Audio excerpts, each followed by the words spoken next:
ಜನಪದ ಗೀತೆಗಳಲ್ಲಿ ನಮ್ಮ ಜನಪದರು ತಾವು ತೊಡಗಿದ ಕಸುಬಿನ ಬಗ್ಗೆ ವಿವರಿಸುತ್ತಾ ಹಾಡುವ ಗೀತೆಗಳು ಹಲವಾರು. ತಾವು ಮಾಡುವ ಕೆಲಸವನ್ನು ಶ್ರದ್ಧೆಯಿಂದ ಮಾಡುತ್ತಲೇ ಅದರ ಬಗ್ಗೆನೇ ಹಾಡುಗಳನ್ನ ಸೃಷ್ಟಿ ಮಾಡಿ ಸಹಜವಾಗಿ ಹಾಡ್ತಾ ತಮ್ಮ ಕೆಲಸದಲ್ಲಿ ತೊಡಗ್ತಾರೆ.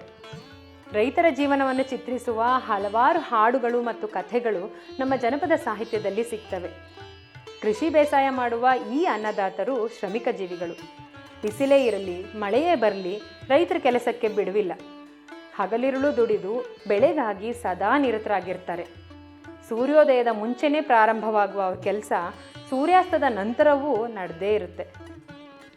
ಜನಪದ ಗೀತೆಗಳು ಮತ್ತು ಕಥೆಗಳು ರೈತರ ಕಷ್ಟಕರ ಜೀವನವನ್ನು, ಅವರ ಶ್ರಮವನ್ನು, ಅವರ ಆಸೆ ಮತ್ತು ನಿರಾಶೆಗಳನ್ನ, ಸುಖ ದುಃಖಗಳನ್ನ ಹೃದಯ ಸ್ಪರ್ಶಿಯಾಗಿ ಚಿತ್ರಿಸ್ತವೆ.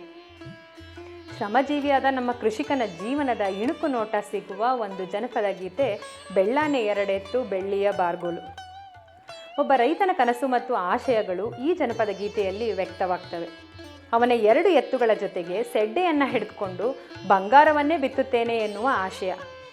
ತನ್ನ ಎತ್ತುಗಳ ಬಗ್ಗೆ ಎಲ್ಲಿಲ್ಲದ ಪ್ರೀತಿ ಹೆಮ್ಮೆ ರೈತನಿಗೆ ಇರುವುದು ಸಹಜವೇ ಸರಿ. ಬಿತ್ತನೆ ಮಾಡಿ ರೈತ ಒಳ್ಳೆಯ ಫಲ ಪಡೆದಿದ್ದಾನೆ. ಅದನ್ನು ತೆಗೆದುಕೊಂಡು ಜಾತ್ರೆಗೆ ಹೋಗಿ ಎತ್ತುಗಳಿಗೆ ಗಂಟೆಯನ್ನು ತೊಡಿಸ್ಬೇಕು ಎಂದು ಹಿಗ್ಗಿನಿಂದ ಹೇಳ್ಕೊಳ್ತಾ ಇದ್ದಾನೆ. ರೈತನಿಗೆ 1 ವರ್ಷ ಹರ್ಷ ತಂದುಕೊಟ್ರೆ ಇನ್ನೊಂದು ವರ್ಷ ಬರಗಾಲ ಸ್ಥಿತಿಯಿಂದ ಏನೂ ಫಲ ದೊರೆಯದೆ ನಷ್ಟ ಅನುಭವಿಸ್ಬೋದು. ಇದನ್ನು ನೆನಪಿಸ್ಕೊಂಡು ಮುಂದಿನ ವರ್ಷ ಕೂಡ ಒಳ್ಳೆ ಬೆಳೆ ಬರುವಂತೆ ಭಗವಂತನಲ್ಲಿ ಹರಕೆ ಮಾಡ್ಕೊಳ್ತಾ ಇದ್ದಾನೆ. ಹಾಗೆಯೇ ಪ್ರತಿ ವರ್ಷದ ತೇರು ಬರುವಂತೆ ಮುಂದಿನ ವರ್ಷ ಕೂಡ ಮಳೆ ಬಂದು ಒಳ್ಳೆಯ ಬೆಳೆ ಸಿಗಲಿ ಅಂತ ಪ್ರಾರ್ಥನೆ ಮಾಡ್ತಿದ್ದಾನೆ.